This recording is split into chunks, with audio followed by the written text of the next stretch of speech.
On today's question of faith, can my kid dress as a priest for Halloween? Hey everybody, this is Question of Faith. I am Mike Hayes. I am the Director of Young Adult Ministry in the Diocese of Cleveland. And I'm Father Damian Ferentz, the Vicar for Evangelization. And I'm Maria Wancata, Marriage and Family Ministry Specialist. You are. You're also a mom. I am. So we said let's bring her in because she has a son. Would you let your son dress as a priest for Halloween? I would, and I would encourage it. You would encourage it? I would. Really? Say more. So this is Halloween has been a topic with my kids for, I don't know, ever since they wanted to go trick-or-treating and what Halloween was all about and costumes. And they probably don't like Dad and I very much because we were never into spending hundreds of dollars on Halloween costumes. Yeah. But we would encourage them, we always try to encourage them to dress up as saints or a role model or something like that. So I think a priest would be very appropriate. Has your son ever dressed up as a priest before No. or played Mass in the house? No. Not that they haven't listened to us on it, but we've encouraged it. Well, I think that's a good sign. As you know, my favorite author is Flannery O'Connor, and she has a essay, which is a foreword to a book written by the Hawthorne Dominican sisters about a girl. Her name was Marianne. She came to their home, the cancer home, when she was 2 with cancer. She's supposed to die. Lived till she was 14. Wow. So the nuns wanted Flannery to write the book on this young woman because they thought she was a miracle child. And Flannery said, no, you write the book, and if you write it, I'll write the foreword. So she wrote the foreword called A Memoir of Marianne. And the opening line of the essay is, stories of pious children tend to be false. And I just think that's a funny way to start because I've been a priest now for 20 years and never as a child did I ever dress up and play Mass. Now I know a lot of my classmates and I know guys who are in the seminary did, and they had their own little chasubles and stoles and fake hosts and all that kind of stuff growing up, but I did not. So I dressed as a bum or as a rock star because that was the easiest things to dress up as and the cheapest growing up in Parma. What was your favorite costume growing up? I'd say I would wear my high school uniform and go around as a Catholic schoolgirl. That Oh, would that's be funny. my go-to. Oh, that's like when I wore my cassock to the Third Thursday party last week. That's kind of easy. That's funny, yeah. My parents, God love them, they were very creative. So, like, usually in Boy Scouts, we would have, like, a Halloween party, and they would always come up with something. Like, one year it was daylight savings time, coincided with the Halloween party. And so I dressed up as Father Time. Oh. And had, like, a watch, had a long robe on, a big white beard that they were able to make. And then they took, like, two 2-liter Coke bottle things, and they put some aluminum foil around the middle, and then they put like oatmeal or something in there. And had a little hourglass, and so remember to turn your clocks back was the thing. And so I won most creative or most original costume at the party, which was nice. This is totally politically incorrect, but I think I dressed up as a bum all the time. I don't ever remember. I have to go back. I have to ask my brother if he has pictures, because I just remember wearing ratty clothes and just saying I was a bum. Like I was a drifter. I got on the drifter. I got on the trains and made my way around. Yeah. So. I think my sisters and I were like ballerinas one year, so there's like all of us in little pink tutus, which we never did ballet, but right. Yeah. Or you know, the other thing, growing up, you could buy back in the 80s, a costume that was basically a plastic sheet that went on the front of you and then a matching mask. Right, yeah. Of a superhero. I had that a few years. I probably did that. I was Shazam one year. Oh. I was Batman one year. I remember that. Yeah. Yeah, that was always that was a lot of people's go-to, I think, back in those it was days. easy. It was easy. A nice mask and a little front cape, and that was fun. And the costumes weren't expensive; they were pretty, $9.99. Yeah, but if you walk by a jack-o'-lantern with a candle in it, you could go up in flames because they were highly flammable costumes, I think. It never happened to me, but and growing up in Yonkers, every place was a walk-up apartment that we went trick-or-treating in. And one year, I think I was 4 or 5, I fell down the stairs, like head over heel, crushed my little Batman mask on the way down. And my sister, of course, was with me. My sister was like, I'm going to get blamed for this. And so she came running down. She was like, you're all right? And I'm like, yeah, that was fun. Let's do it again.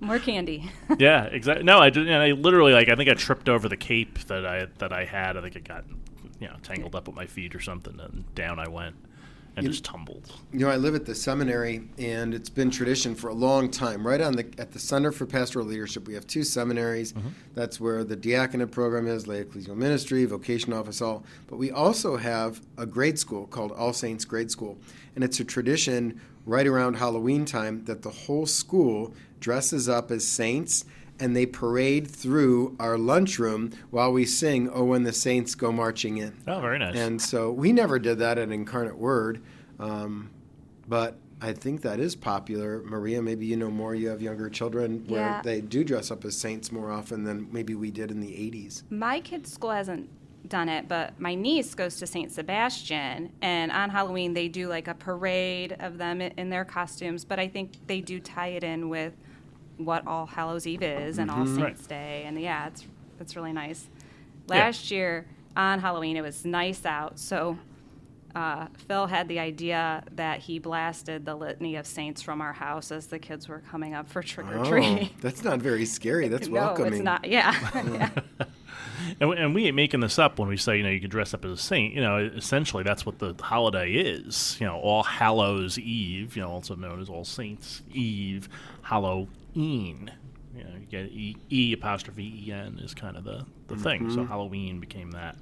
So that's the easy explanation of where this came from. But also there was in the Middle Ages, there was this concept of souling. Do you know about this? Like the night before All Souls Day, the poor would go out and they would get money around and say, would you pray for these people that have gone before us? And so they'd go around and they'd collect little donations for that, and then the next day would be All Souls Day and they would pray for it. So we've sort of combined all of those things now into, and of course they put it in your pagan holiday, right? So we can baptize that. The Irish had that Samhain festival where they would put the veil between the death and life, were kind of a thin veil at that point.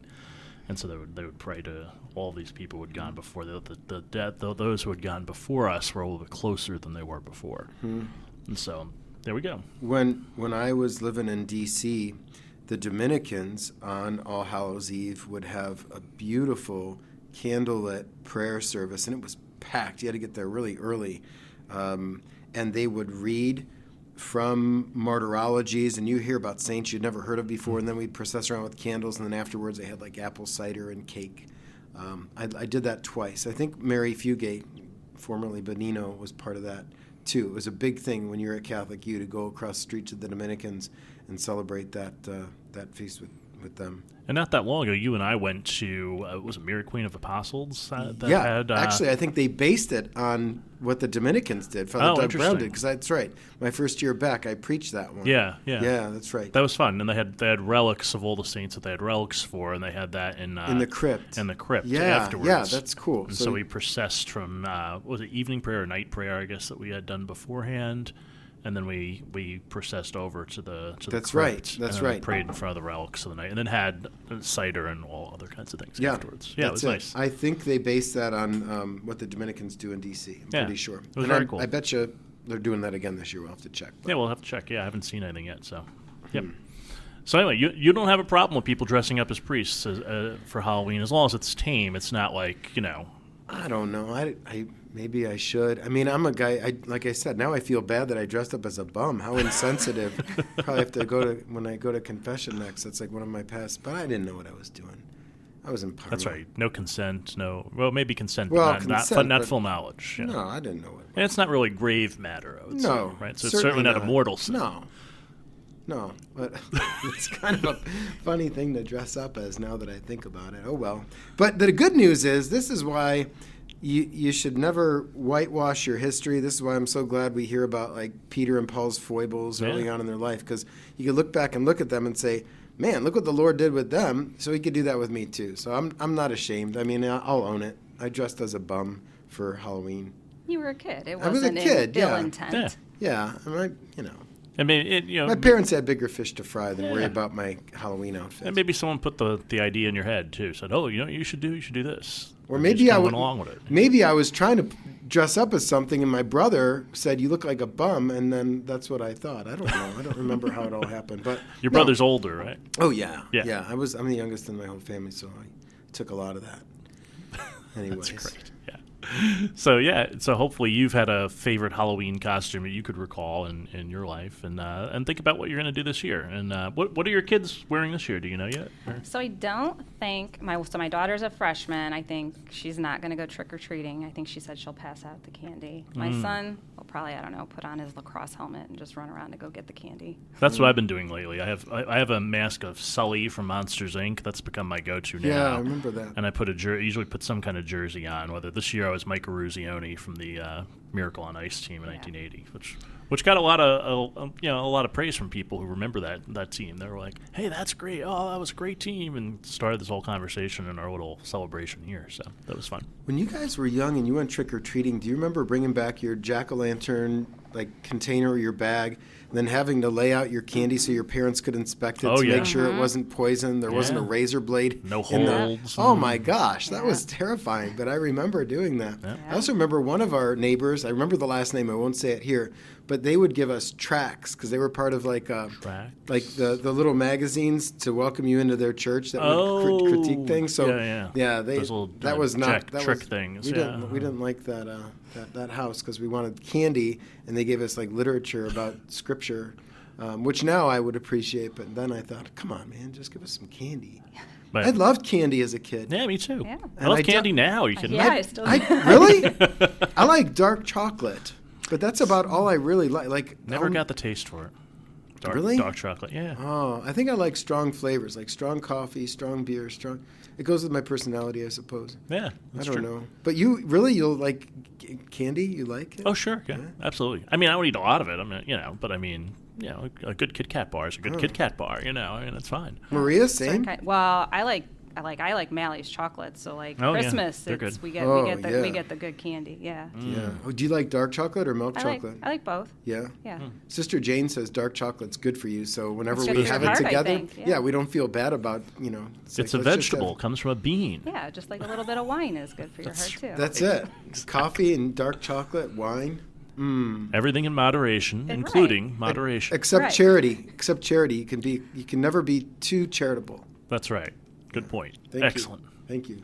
Cheers. Cheers. That's right. Father Damien is toasting his... I want some chocolate now. That's right. We should go downstairs. When we talked about the inspecting of the candy, I could remember that very well. I also can remember... So I have an older sister. My sister's 16 years older than me, so she was often my babysitter and the person who would take me trick-or-treating and things like that. And... we had a couple of neighbors who were a little strange, I would say. That's a charitable way of saying that. And my sister would always watch to see what they gave us on Halloween, and I had to throw that candy out. Because my parents were like, I don't want you taking whatever that nut is giving you. And I was like, but it's a Hershey bar. And she was like, no, I don't care what it is. You're not eating that. Yeah. I'm going down memory lane here and just having all these flashbacks of being a kid. I remember there was one neighbor who gave out pennies. And in Parma, was like, okay, you give me a penny. I'm not going to eat the penny. You can collect them. And then I remember there was another neighbor on Dorothy. So we were Thornton, Spring Garden, and Dorothy. There's a street in between there. But anyway, rather than standing at the door and pulling the screen out, because that was a one day of the year that we pulled the screen out so you could hand candy through your door. You didn't open the door. This family just put a bucket out with candy and said, "Take one."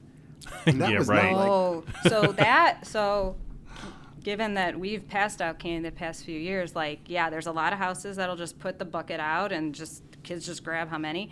And at our house, we still try to pass it out. Right. But kids want to grab and just take it out. Yeah. Hoarders. Yeah. I remember the street now. It's Thornton, Dartworth, Spring Garden, Dorothy, heading north.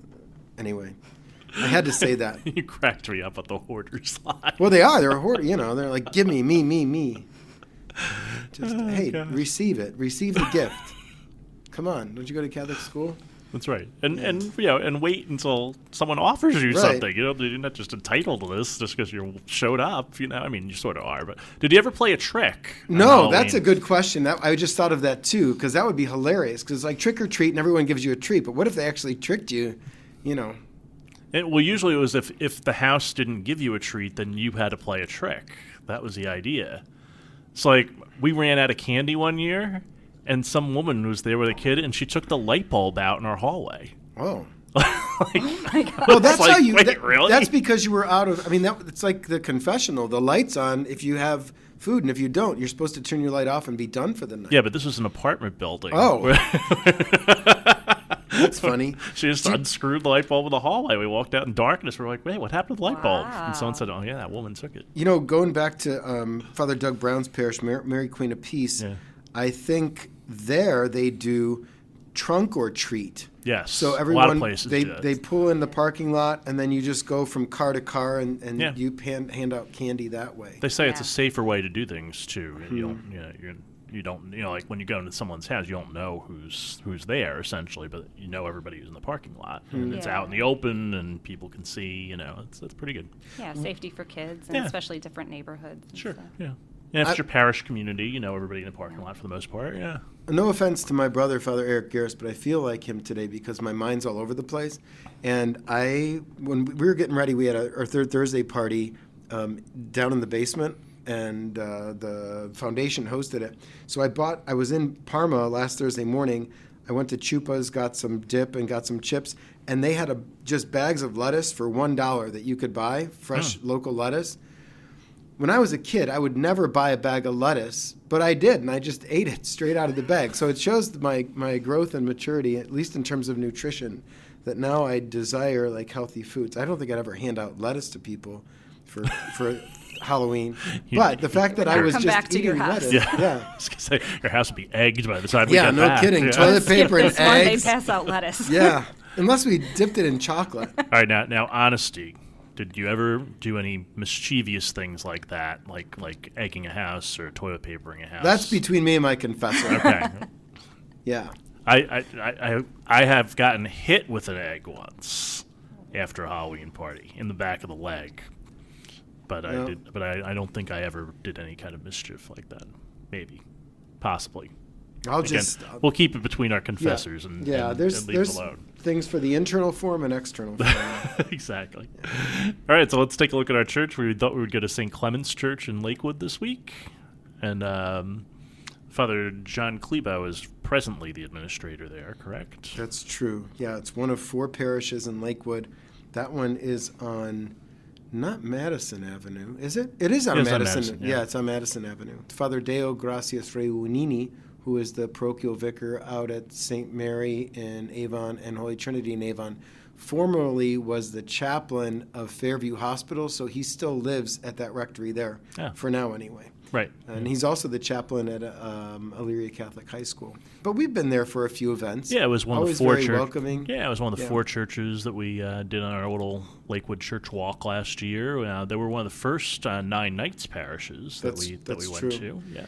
Yeah, they have. I was always moved by their ceiling because it's a lot of heavy wood. Yes. And nicely carved wood with some paint on it. So. That's right. So check them out in Lakewood. And our readings for this week, coming up for the 30th Sunday of Ordinary Time. Love the Gospel this week. Teacher, which commandment of the law is the greatest? You shall love the Lord your God with all your heart, with all your soul, and with all your mind. This is the greatest and the first commandment. The second is like it. You shall love your neighbor as yourselves. On this all the laws and the prophets are based. I love that he took a commandment that most people would know from the Shema, the you shall love the Lord your God, and then he took a very tiny little commandment that most people would kind of overlook, you shall love your neighbor as yourself, and kind of turn things on its head. So I like that part of the gospel. Yeah. I think it's showing here in this gospel how Jesus is fulfilling the old law, and not that the 10 Commandments are moot. It's he's fulfilling it and making it more, and that we look inside ourselves and our heart and how we treat others. You can tell a lot about what someone thinks about himself or herself by the way he or she treats other people.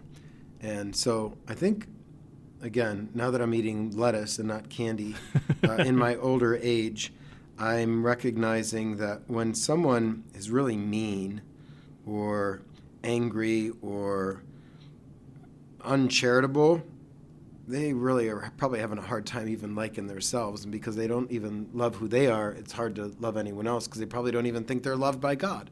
So I think this is like Holy Father's focus on mercy. Like, let's get to that because, if we're we're getting one of those wrong. The other ones are probably all off too. So College students used to say it to me all the time. They'd say, "I love my neighbor as myself." What if I don't love myself very much? Yeah, And I was like, "Well, maybe you need to work on that." yeah, You know? and if you are only loving yourself because of the good deeds that you do, Yeah. you're going to be in a lot of trouble. But if you can see yourself as loved by one who loves you without any condition, well, then that's a whole new start to life, and that's allowing God to love you first, and then loving God back for loving you. So yeah, you got to get these things down, or else life's going to be miserable. After all, we are made in God's image and likeness. It's true. It's so true. And so hopefully your images and your likenesses will be a little different on Halloween, and you'll have some fun with that. And are you going to dress up this year? What day of the week is it? It's a Tuesday, yeah. It's a week from today. Yeah, a week from today. I have no idea what I'm doing. Oh, I don't know what I'm doing. I don't. I really don't. I'll look at my calendar right now and I probably don't even have a plan. Oh, you mean you don't? I thought you meant you don't know what you're doing right now. I was like, no, clearly you do. But you I'm mean you don't know teaching what you're doing? philosophy that afternoon. I don't have a plan for that night, There you so I'll do something. You doing anything? So, first year, our neighborhood is not doing trick-or-treating on Halloween. We're doing it this coming Saturday. Nice. I'm going to come to your apartment and unscrew your light bulb, Mike, and I'm going to throw Very nice. an egg at your house, Maria, and eat lettuce. We're going to toilet paper the Faith and Reason machine. Yeah, And watch out. so check out all that. Maybe we'll even have pictures. We'll have all this and more next time here on Question of Faith.